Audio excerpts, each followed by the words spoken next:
नमस्कार, आप देख रहे हैं फाइनल कट और मैं हूं आपके साथ आशा सरमाल। चलिए शुरुआत करते हैं फाइनल कट की। जम्मू कश्मीर में हुए विधानसभा चुनावों की मतगणना अब मात्र कुछ ही घंटे बाकी रह गया है होने को और कल सुबह 7:30 बजे यहां पोस्टल बैलेट और उसके आधे घंटे बाद 8 बजे ईवीएम आधारित मतगणना शुरू हो जाएगी।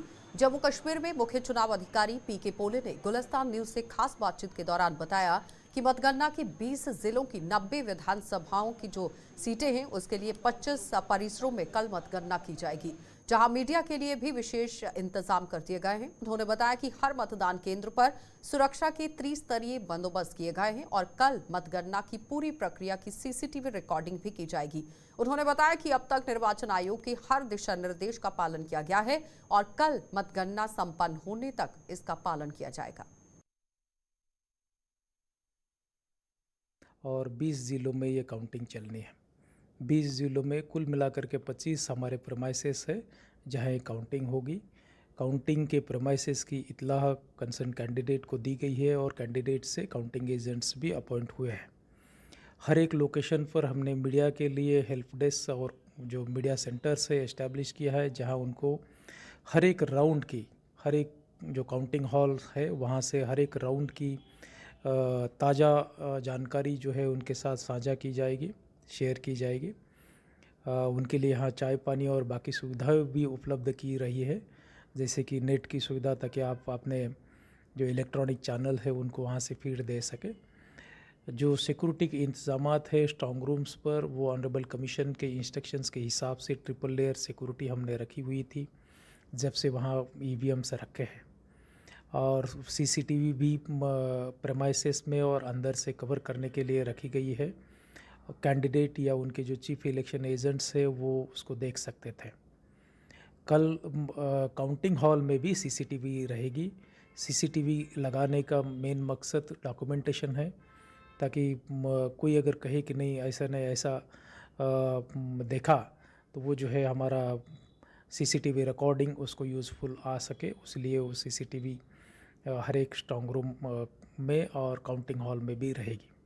मीडिया के लिए नॉर्मली सुबह जब काउंटिंग शुरू होनी है उससे पहले जब हमारे पूरे काउंटिंग कर्मीज़ अपने टेबल पर बैठेंगे, फर्स्ट राउंड के ईवीएम्स टेबल पर लाई जाएगी, लेकिन उनकी काउंटिंग एक्चुअल शुरू होने के पहले मीडियाज़ को जो है बैचेस में ले लिया जाएगा और आपके जो प्रोफेशनल कैमराज रहते हैं उनके ज़रिए से आप वहाँ स्टिल या वीडियोस वो उठा सकते हैं। एक बार आपके हॉल से बाहर आने के बाद ही एक्चुअल काउंटिंग शुरू होगी। एक्चुअल काउंटिंग के दरमियान कोई भी मीडिया कर्मी को काउंटिंग हॉल में जाने की इजाज़त नहीं होगी। साथ बे साथ आपके ज़रिए से मैं उन तमाम मीडिया कर्मियों से रिक्वेस्ट करना चाहता हूं कि आपके पास अगर ट्रेडिशनल प्रोफेशनल कैमरा नहीं है, मोबाइल बेस्ड कैमरास का आप यूज़ करते हैं, तो मोबाइल बेस्ड कैमरा में सिम रहती है और कमीशन के इंस्ट्रक्शंस के हिसाब से ओनली मोबाइल आरओ को ही यूज़ करने के पावर रहते हैं। तो आपको मोबाइल बेस्ड कैमरे लेकर के काउंटिंग हॉल में अलाउ नहीं किया जाएगा। आपको सहूलियत के लिए हमारा जो डिस्ट्रिक्ट इंफॉर्मेशन ऑफिसर है, फ़ोटोग्राफ या वीडियोग्राफ उनके अपने कैमरे से निकाल करके आपको मीडिया सेंटर्स में शेयर किया करेगा, ताकि आप उसको यूज़ कर सकें। हर एक राउंड की जानकारी ऑनरेबल इलेक्शन कमीशन की जो वेबसाइट्स है उस पर एक स्पेशल पोर्टल रहता है, लिंक के ज़रिए से वहाँ अपलोड की जाती है काउंटिंग हॉल से। उन कर्मियों को लगाए जो अकाउंटिंग, जिनका एक्सपीरियंस है, नंबर्स एंड डाटाज़ की रिलेटेड उनका ज़्यादातर एक्सपीरियंस है, वैसे कर्मी को हम लगाते हैं। उनको 2 बार की हम ट्रेनिंग देते हैं।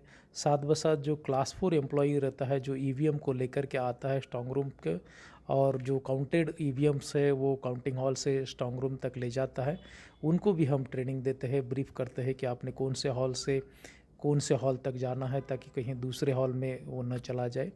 बाकी जो प्रिकॉशंस हम लेते हैं एक फ्री फेयर एंड ट्रांसपेरेंट तरीके से काउंटिंग करने के लिए, वो सभी इंतज़ामात करते हैं। काउंटिंग हॉल में जो काउंटिंग एजेंट्स रहते हैं उनका जाने का, एंट्री करने का, एग्ज़िट का सेपरेट वेज रहता है। वो कहीं भी जो है हमारे मुलाजिम के साथ मिक्स नहीं होता है। विधानसभा चुनाव की अपेक्षाएं थी, पॉलिटिकल पार्टीज़ लीडर्स डिमांड कर रहे थे और ऑनरेबल चीफ इलेक्शन कमिश्नर साहब ने जैसे लोकसभा के शेड्यूल अनाउंस करने के पहले जम्मू एंड कश्मीर के दौरे के दरमियान कहा था कि जो ऑनरेबल सुप्रीम कोर्ट ने जो तयशुमा लिमिट्स डिक्लेयर की है, उस लिमिट के अंदर अंदर हम जो है असेंबली इलेक्शंस करवाएंगे, और ऑलमोस्ट जो है उस लिमिट के हिसाब से ही जो असेंबली इलेक्शंस हो गए हैं। लोगों ने, पॉलिटिकल पार्टीज़ ने, कैंडिडेट्स ने बढ़ चढ़ करके हिस्सा लिया। फ्री, फेयर एंड ट्रांसपेरेंट तरीके से इलेक्शंस हुए। किसी भी तरीके से कोई भी कैंडिडेट या पॉलिटिकल पार्टी से कोई कंप्लेंट ऐसी नहीं कि उसके साथ, कैंडिडेट के साथ कोई डिस्क्रिमिनेशन हुआ। तो जम्मू कश्मीर में 5 विधायकों को मनोनीत किए जाने की तैयारी पर नेशनल कॉन्फ्रेंस का बड़ा बयान सामने आ गया है। नेशनल कॉन्फ्रेंस ने ऐलान कर दिया है कि उपराज्यपाल ने अगर ऐसा कोई भी कदम उठाया तो नेशनल कॉन्फ्रेंस सुप्रीम कोर्ट का दरवाजा खटखटाने को मजबूर हो जाएगी। और नेशनल कॉन्फ्रेंस के अध्यक्ष डॉक्टर फारूक अब्दुल्ला ने कहा कि विधायकों को मनोनीत करने की जिम्मेदारी सरकार की होती है, लिहाजा उपराज्यपाल को इस प्रक्रिया से दूर रहना चाहिए। डॉक्टर अब्दुल्ला ने यह भी कहा कि नेशनल कॉन्फ्रेंस भाजपा के साथ किसी भी सूरत में हाथ नहीं मिलाएगी। हालांकि लोगों की भलाई के लिए पीडीपी के साथ भी हाथ मिलाने में नेशनल कॉन्फ्रेंस को कोई परेशानी नहीं है। दूसरी ओर डॉक्टर फारूक अब्दुल्ला ने अपने आप को जम्मू सूबे का हिमायती बताने पर भी भाजपा को खूब खरी खोटी सुना दी। उन्होंने दावा किया कि अगर जम्मू के लोगों ने आवाज ना उठाई तो उनका हर्ष बेहद बुरा होने वाला है। मैं आपको एक बात बताऊं, पहले तो गवर्नर साहब जो हैं, लेफ्टिनेंट गवर्नर साहब, उनको इससे दूर रहना चाहिए, क्योंकि अब गवर्नमेंट फॉर्म हो रही है। ये गवर्नमेंट का है कि वो नॉमिनेट किसको करेगी और नॉमिनेट करके गवर्नर साहब को, लेफ्टिनेंट गवर्नर साहब को भेजेगी। That is a normal procedure. ये क्या करना चाहेंगे मुझे नहीं पता, मगर अगर इन्होंने ऐसा कदम उठाया, हम सुप्रीम कोर्ट पर जाएंगे। फिर हुकूमत बनाने का फ़ायदा क्या है? अगर लाट साहब ही यहाँ रहेंगे तो हुकूमत का फ़ायदा क्या है? मुझे उनके इंटेंशंस पता हैं, उनके इंटेंशंस पहले से ही पता थे, मगर उनके इंटेंशंस कामयाब नहीं होंगे। वो आसमान से भी छलांग मारे। मैंने पहले आपसे क्लियर कर दिया था कि हम बीजेपी के साथ जाने के लिए तैयार नहीं हैं। जो जाएगा उसका हशर वो होगा, मैं बयान नहीं कर सकता। Why not? How does it matter? If we all work for the same thing, for improvement in conditions of people in the state, removing unemployment, removing all the distresses that have occurred in these 10 years, freedom of press, media, first thing we should do. We should have the right to say what is true and what is not true. What is wrong with it? We can be rivals in elections, but if the aim is the same, that we want the good of the people of Jammu and Kashmir, I'll have no objections, and I'm sure Congress will have no objections. मैं भी जम्मू से आया हूँ और मैंने जम्मू की बर्बादी देखी है, उनकी सड़कें देखी है, उनकी स्ट्रीट्स पे स्ट्रीट लाइट्स नहीं है, अंधेरा लगता है, और फिर कहते हैं उनको ये ख्याल है कि जम्मू उनकी जेब में है। अफसोस तो मुझे इस बात का है। जम्मू के लोगों को ये समझना चाहिए कि उनकी हालत क्या है, कहाँ पहुँच गए हैं। ईमानदारी से मुझे सख्त अफसोस हुआ। वो तो पहले हम लोगों को गालियाँ मारते थे कि नेशनल कॉन्फ्रेंस की हुकूमत ने जम्मू को फेंक दिया है। आज तो उन्हीं के लोग हैं जो दिल्ली में बैठे हुए हैं, वो कैसे जम्मू को भूल गए? मुझे ये बताइए, G20 भी यहीं, एम्बेसडर भी यहीं लाए गए। अभी जब इलेक्शन हुआ उसमें भी एम्बेसी के लोग यहाँ लाए गए। क्या जम्मू नहीं है? क्या जम्मू इसके खाते में है? वहाँ क्यों नहीं हुआ? अफसोस मुझे इस बात का कि जम्मू के लोग बात नहीं। तो सांबा की 3 विधानसभाओं में हुए चुनावों के नतीजों के लिए सभी, अब आप देखिए, इंतजार पूरे कर लिए गए हैं। यानी कि ये इंतजाम की बात हो रही है, पूरी तरह से बंदोबस्त हो गए हैं और इन 3 विधानसभाओं में डाले गए वोटों की गिनती के लिए किए गए इंतजाम की समीक्षा आज यहाँ जिला चुनाव अधिकारी राजेश शर्मा ने की। और मतगणना केंद्रों के अंदर यहाँ जम्मू कश्मीर पुलिस और अर्धसैनिक बलों ने अपने घेरे में इन्हें लेते हुए सुरक्षा को बढ़ा दिया है। मतगणना को लेकर सांबा के लोगों में भी बेहद उत्साह देखा जा रहा है।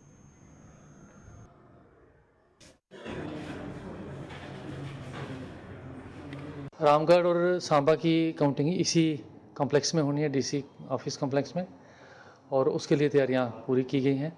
सिमिलरली विजयपुर के लिए वहाँ पे एक बीएड कॉलेज है विमल मुनि विजयपुर में ही, तो वहाँ पे काउंटिंग है, वहाँ भी तैयारियां सारी कंप्लीट हैं। रादर ये 2-3 दिन से तैयारियां कंप्लीट हो चुकी हैं। अब इनमें कोई अगर छोटे मोटे लूप होल्स या कोई एडिशंस करनी है तो वो कर रहे हैं। तो पूरी तरह से प्रशासन तैयार है काउंटिंग के लिए। ऑब्जर्वर्स भी तीनों असेंबली कॉन्स्टिट्यूंसी के लिए अलग अलग आए हैं और उन्होंने भी अपने तरीके से रिव्यू किया है। इलेक्शन कमीशन की जो गाइडलाइंस हैं उसके मुताबिक ये सेटअप किए गए हैं काउंटिंग बूथ्स, हमारे काउंटिंग हॉल्स। तो कल सुबह 7 बजे काउंटिंग स्टार्ट हो जाएगी और ईवीएम की काउंटिंग 8 बजे शुरू हो जाएगी और दोपहर तक मुझे लगता है कि हमारे पास रिजल्ट्स आएंगे। तो मेरा आपके माध्यम से जो हमारे पॉलिटिकल लीडर्स हैं, जिन्होंने कैंडिडेट्स हैं, जिन्होंने इसमें पार्टिसिपेट किया था इलेक्शन में, तो उनको लिए पैगंबर मोहम्मद पर आपत्तिजनक बयान देने पर यहां अति नरसिंहानंद के खिलाफ एफआईआर दर्ज कराने की मांग को लेकर आज पुंछ की मंडी तहसील में लोगों ने जोरदार प्रदर्शन किया। लोगों ने एक रोष मार्च निकाला जो यहां आदा मंडी से शुरू होकर तहसील मुख्यालय पहुंचकर संपन्न हुआ। इस दौरान मंडी के ही गणमान्य लोगों ने मंडी के तहसीलदार अशफाक हुसैन को एक ज्ञापन सौंपा, जिसमें अति नरसिंहानंद को गिरफ्तार कर कड़ी से कड़ी सजा देने की मांग की गई।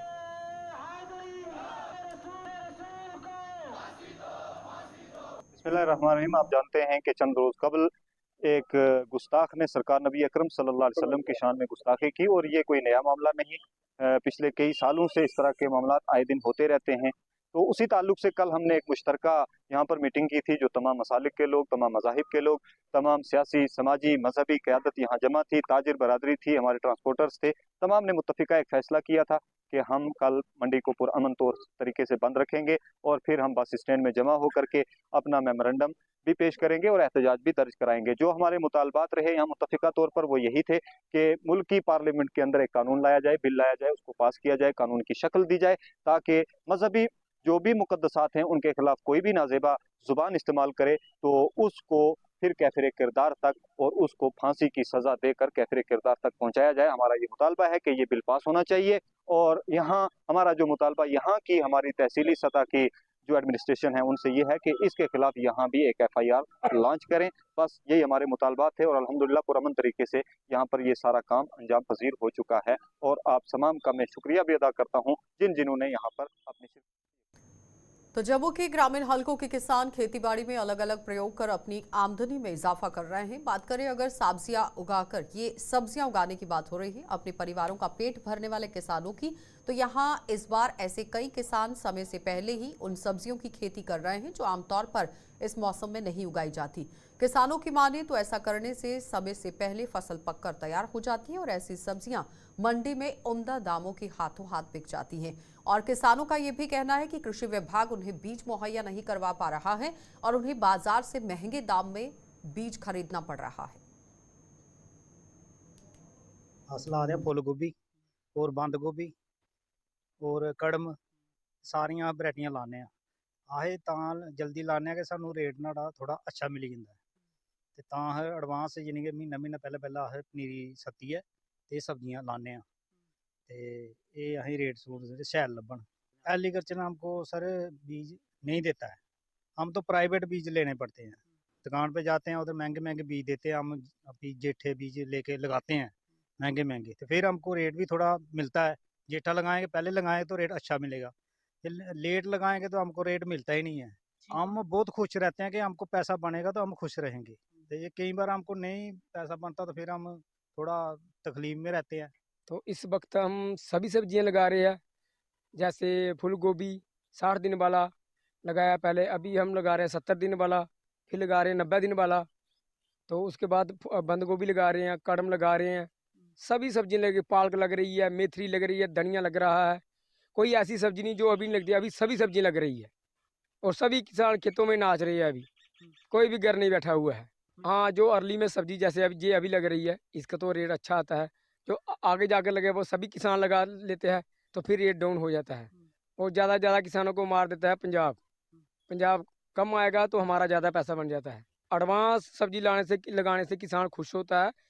चलिए ब्रेक के बाद एक बार फिर आपका स्वागत है। शारदीय नवरात्रों की 5वें दिन लोग मां स्कंद माता की आराधना में डूबे हुए हैं और मंदिरों में सुबह सवेरे से ही श्रद्धालुओं की भीड़ उमड़ना शुरू हो गई थी।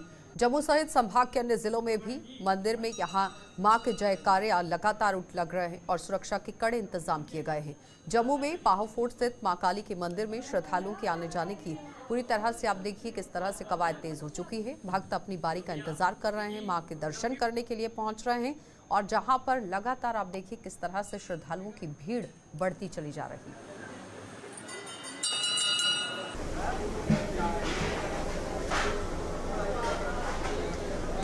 जय माता की। आज पंचम नवरात्र माँ स्कंद माता के निमित्त स्कंद माता आप सब भक्तों का कल्याण करे, आप सब भक्तों की मनोकामना पूर्ण करे।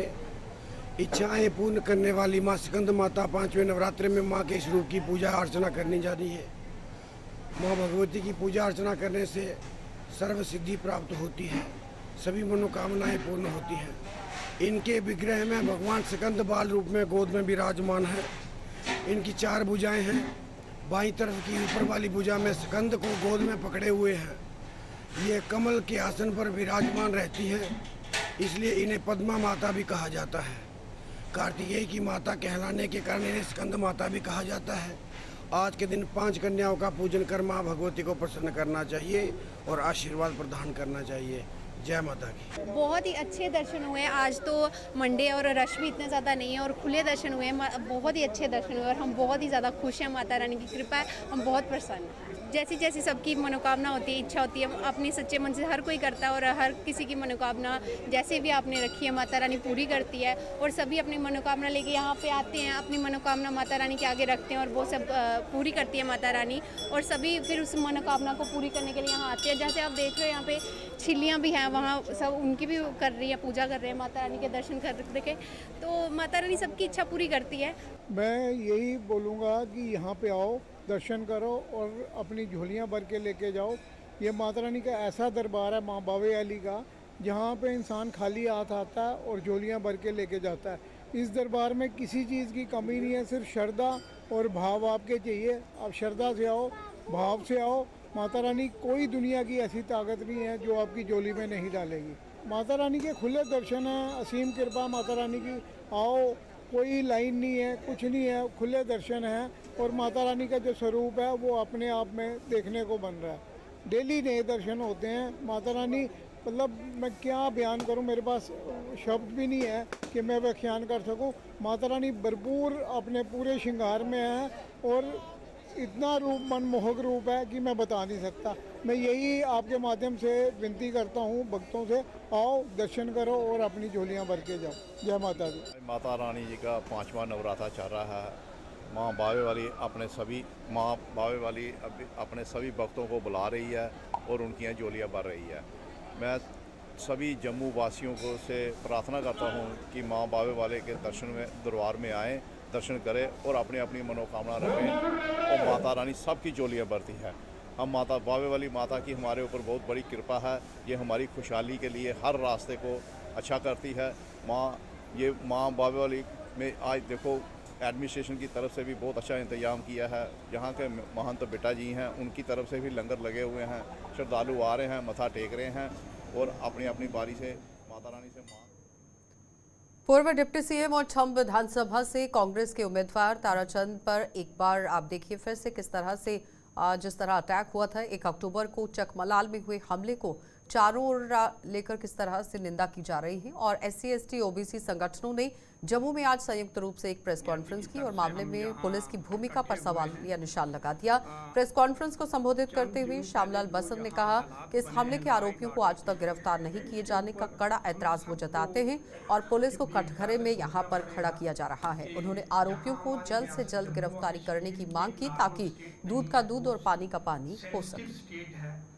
क्या वजह रही है कि आज तक कल्प्रिट्स को अरेस्ट नहीं किया सके? ये इस बात को वजूहात को जानने की जरूरत है। आज इस बात को वजूहात की जानने की जरूरत है कि कल्प्रिट्स को आज तक क्यों अरेस्ट नहीं किया गया। हम पुरजोर मांग करते हैं कि इमीडिएटली वो लोग वो लोग अरेस्ट होने चाहिए जो शरेआम जाकर कमरे में जाकर उसे धमकाते हैं, उसे बाहर आने के लिए कहते हैं ताकि हम उसको एलिमिनेट कर सके। आज इस बात के ऊपर सोचना होगा। इस तरह की जो जातियां हैं, इस तरह की जातियां हैं दिन ब दिन बढ़ती जा रही हैं। हम कहते थे 370 टूटने के बाद जहां एक नया इतिहास लिखा जाएगा, क्या यही वो इतिहास है?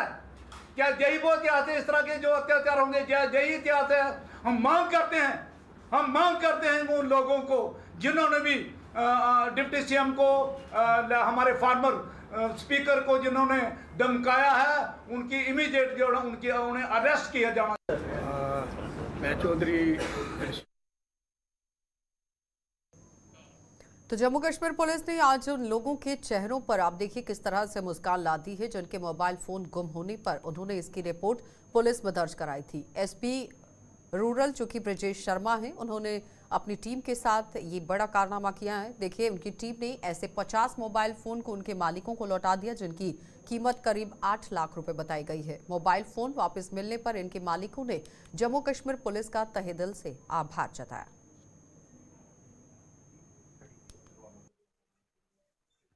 है सीरियल नंबर 33 ये आपका ही फोन है। ये 8 बार और क्या आपको इधर एक वस्ती जी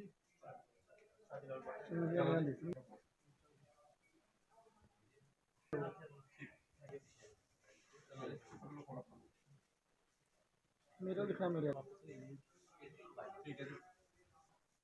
देखिए, मैं आपको बताना चाहूँगा कि आज हमने जो है 50 मिसिंग फ़ोन जो थे, जिनकी मिसिंग रिपोर्ट हमारे रूरल जोन के डिफरेंट जो पुलिस स्टेशन हैं, पुलिस पोस्ट हैं, वहाँ पर रजिस्टर हुई थी, वो हमने आज रिकवर किए वो मिसिंग फ़ोन। और उनके जो राइटफुल ओनर थे उनको आज हमने हैंड ओवर किए हैं वो फ़ोन।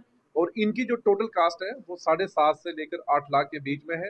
ये सारे फ़ोन जो है एंड्रॉयड के थे, डिफरेंट कंपनी जैसे रेडमी का हो गया, ओप्पो का हो गया, वीवो का हो गया, सैमसंग के हो गए, वो हमने जो है लोगों को रिकवर करके आज दिए हैं। और आपके माध्यम से मैं जनता से गुजारिश करूंगा कि जब भी आपका फ़ोन मिस हो या कहीं चोरी हो जाए तो उसकी मिसिंग रिपोर्ट या FIR आप जरूर कंसर्न पुलिस स्टेशन में जो है दर्ज कराएं। आज अगर इन लोगों ने ये मिसिंग रिपोर्ट नहीं डलाई होती तो शायद इनको आज ये फ़ोन हम वापस ना दे पाते। दूसरा कि जितने भी शॉप्स हैं जहाँ पे मोबाइल का बिजनेस होता है, मोबाइल सेल करते हैं वो लोग, उनसे मेरी गुजारिश रहेगी कि आप पूरा बायोडाटा बना के रखें, आप पूरा प्रॉपर बिल जो है वो मेंटेन करें जिसको भी आप फ़ोन जो है वो सेल कर रहे हो। उसके साथ साथ अगर आप कोई पुराना फ़ोन, जो भी दुकानदार हैं जो पुराने फ़ोन को रीसेल कर रहे हैं, उसका भी आप जो है वो डाटा मेंटेन करें ताकि कल को ऐसा ना हो कि कहीं वो फ़ोन किसी इलीगल एक्टिविटी में यूज़ हो और वो जो दुकानदार है या कोई और बंदा है उसको।